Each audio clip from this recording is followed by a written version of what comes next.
புது புது ட்ரெண்டிங் வீடியோக்களை பார்க்க நம்ம தமிழ் ட்ரெண்ட் சேனலை சப்ஸ்கிரைப் பண்ணிக்கோங்க. மறக்காம பக்கத்தில் இருக்கிற பெல் பட்டனை டச் பண்ணி ஆல் அப்படின்ற ஆப்ஷன் வரும், அதை அழுத்திக்கோங்க. அப்போதான் நம்ம போடுற புது புது வீடியோக்கள் உங்களுக்கு வந்து கொண்டே இருக்கும். கோவையில் கல்லூரி மாணவிக்கு நடந்த சம்பவம் ஒட்டுமொத்த தமிழக மக்களுக்கும் பேரதிர்ச்சியை கொடுத்திருக்கக்கூடிய நிலையில் அன்று அந்த பெண்ணுக்கு என்ன நடந்தது அப்படின்றத பற்றியும் இதுவரை வெளிவராத பல அதிர்ச்சியான உண்மைகளையும் மிக மிக முக்கியமாக அந்த பெண் செய்தது தான் தவறு அப்படின்ட்டு பிரபல இசையமைப்பாளர் ஜேம்ஸ் வசந்தன் அவர்கள் சொல்லியிருப்பது மிக பெரும் சர்ச்சையை கிளப்பியிருக்கின்றது. அப்படி அந்த பெண் என்னதான் தவறு செய்தாங்க, அன்று இரவு அந்த பெண்ணுக்கு என்ன நடந்தது அப்படின்றதெல்லாம் பற்றி தெளிவாக துல்லியமாக பார்க்க போகிறோம். அதனால் கடைசி வர பாருங்க, எல்லாமே உங்களுக்கு புரியும். அதுக்கு முன்னாடி அந்த பாதிக்கப்பட்ட பெண்ணுக்கு நியாயம் கிடைக்கணும், நீதி கிடைக்கணும். இதில் சம்பந்தப்பட்ட குற்றவாளிகள் அந்த 3 பேருக்கும் கடுமையான தண்டனை கிடைக்கணும் அப்படின்ட்டு நினைக்கிறவங்க இந்த வீடியோவை மறக்காமல் லைக் பண்ணுங்க. சரி, வாங்க வீடியோக்குள்ளார போகலாம். அந்த பெண் செய்தது மிகப்பெரிய தவறு. இவ்வளவு தனிமையான இடத்திற்கு எப்படி போகலாம்? பகலில் ஊருக்கு நடுவில் தெருவில் நடந்து போகும்போதே கைபேசியை பிடுங்கிட்டு போகிறானுங்க, சங்கிலியை பிடுங்கிட்டு போகிறானுங்க. இதெல்லாம் சாதாரணமாகிட்ட இந்த காலகட்டத்தில் யாரை நம்பி எந்த தைரியத்தில் அந்த காதலனுடன் அந்த பெண் சென்றாங்க அப்படின்ட்டு பிரபல இசையமைப்பாளர் ஜேம்ஸ் வசந்தன் அவர்கள் கேட்டிருப்பது பெரும் அதிர்வலைகளை ஏற்படுத்தி இருக்கின்றது. பல விஷயங்களை அவர் சொல்லியிருக்கிறாரு. அதாவது, இந்த கோவை விமான நிலையத்தினுடைய பின்புறம் இருக்கக்கூடிய பிருந்தாவன் நகரை ஒட்டிய காட்டுப்பகுதியில் தான் பார்த்தீங்கன்னா நவம்பர் 2ஆம் தேதி இரவு 11 மணி அளவில் மதுரையில் ஒரு கல்லூரியில் படிக்கக்கூடிய மாணவி தான் கோவைக்கு வந்திருக்காங்க தன்னுடைய ஆண் நண்பரை பார்ப்பதற்காக. அப்போது இருவரும் காரில் உட்கார்ந்து பேசி கொண்டிருந்தாங்க. அந்த நேரத்தில் தான் 3 இளைஞர்கள் பைக்கில் வந்திருக்காங்க. பைக்கில் வந்து அதன் பிறகு என்ன நடந்தது அப்படின்றது உங்கள் எல்லாருக்கும் நல்லாவே தெரியும். இந்த சம்பவம் பார்த்தீங்கன்னா அன்று இரவு 11 மணியிலிருந்து அதிகாலை 3 மணி வரைக்கும் நடந்திருக்கின்றது. இந்த சம்பவத்துக்கு பிறகு அந்த பெண் என்ன செய்வது அப்படின்ட்டு தெரியாமல் வீடு வீடாக சென்றிருக்காங்க. அந்த இரவு நேரத்தில் சில வீட்டு கதவை தட்டியிருக்காங்க, யாரும் கதவை திறக்கலை. அதன் பிறகு ஒரு சிலர் கதவை திறந்த பிறகு தான் என்ன நடந்தது அப்படின்றது தெரிய வந்தது. போலீஸாருக்கு தகவல் கொடுத்தாங்க, போலீஸார் வந்தாங்க.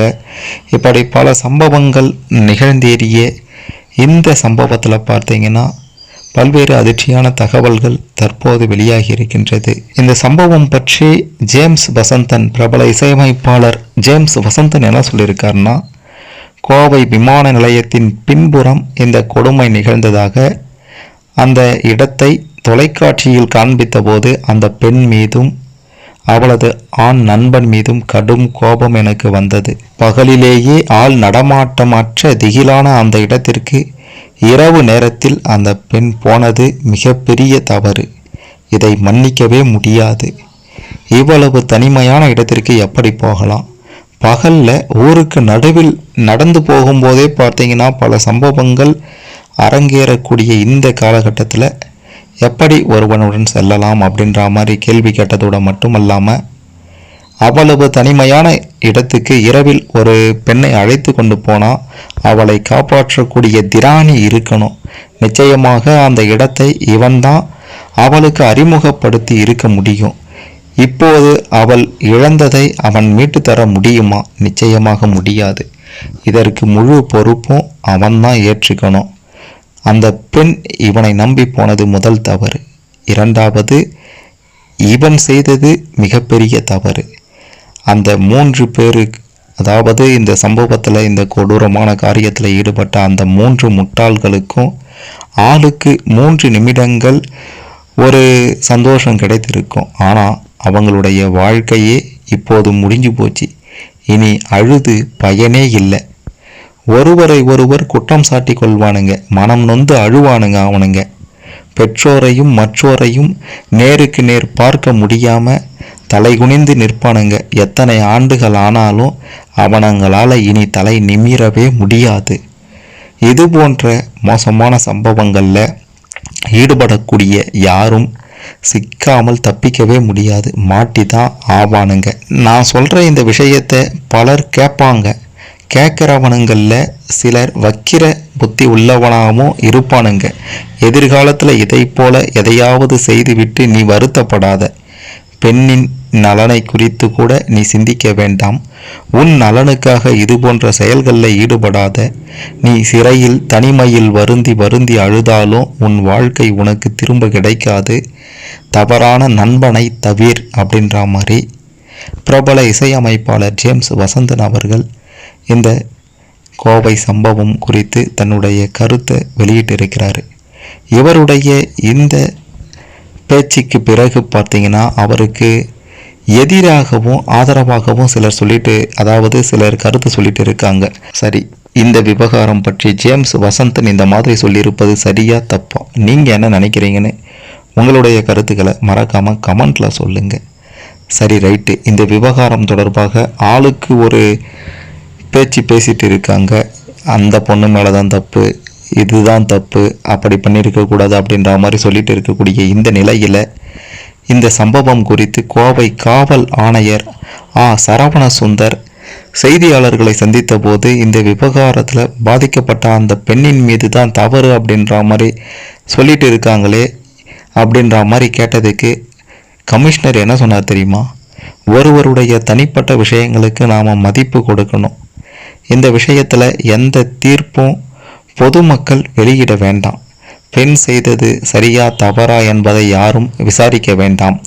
அது அவர்களுடைய சுதந்திரம், அவர்களின் இஷ்டம். வேல்யூ ஜட்ஜ்மெண்ட் பாஸ் பண்ணாதீங்க. எல்லோருக்கும் சுதந்திரம் இருக்குது அப்படின்ற மாதிரி கமிஷனர் அவர்கள் சொல்லியிருந்தார்.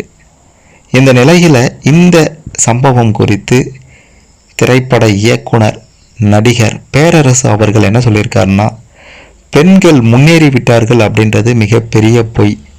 ஒரு பெண் தனியாக சென்றா என்ன வேணாலும் செய்திருவாங்களா? கோவை மாணவியினுடைய வழக்கை பார்த்தா மனம் பதறுகின்றது. அந்த பெண் அந்த நேரத்தில் அங்கே போனால், ஏன் அங்கே போனால் அப்படின்ற மாதிரி கேள்வி கேட்குறாங்க. இரவு 11 மணிக்கு அந்த பொண்ணுக்கு அங்கே என்ன வேலை அப்படின்ட்டு கேட்குறாங்க. உங்கள் பெண்ணுக்கு இப்படி ஒரு சம்பவம் நடந்திருந்தால் இப்படி தான் பேசுவீங்களா? அண்ணா பல்கலைக்கழகத்துலேயும் அந்த பெண் ஏன் அங்கே போனா அப்படின்ற மாதிரி கேட்குறாங்க. அப்படி போனால் நீங்கள் என்ன வேணாலும் பண்ணிடுவீங்களா? அந்த பெண் செய்ததில் என்ன தவறு? அது அவங்களுடைய விருப்பம், எங்கே வேண்டுமானாலும் போகலாம். ஆனால் அந்த நேரத்தில் அந்த இடத்துல போனது தப்பு அப்படின்ற மாதிரி பலரும் சொல்லிட்டு இருப்பதை என்னால் ஏற்றுக்க முடியாது. அந்த பெண்ணுக்கு சுதந்திரம் வேண்டும், நீதி வேண்டும், நியாயம் வேண்டும். ஒரு பெண் எந்த நேரத்தில் வேணாலும் வெளியே போகலாம், வரலாம் அப்படின்ற ஒரு நிலை எப்போது வருமோ அப்போது தான் பெண்களுக்கெல்லாம் பாதுகாப்பு அப்படின்ற மாதிரி இயக்குனர் பேரரசு அவர்கள் சொல்லியிருக்கிறாரு. கோவையில் நடந்த இந்த சம்பவம் பற்றி இயக்குனர் பேரரசு அவர்கள் சொன்னதை பற்றியும், பிரபல இசையமைப்பாளர் ஜேம்ஸ் வசந்தன் அவர்கள் சொன்னதை பற்றியும், கமிஷனர் அவர்கள் சொன்னதை பற்றியும் நீங்கள் என்ன நினைக்கிறீங்க? இதில் யார் சொன்னது சரி, யார் சொன்னது தப்பு? உங்களுடைய கருத்துக்களை மறக்காமல் கமெண்ட்டில் பதிவு செய்யுங்க.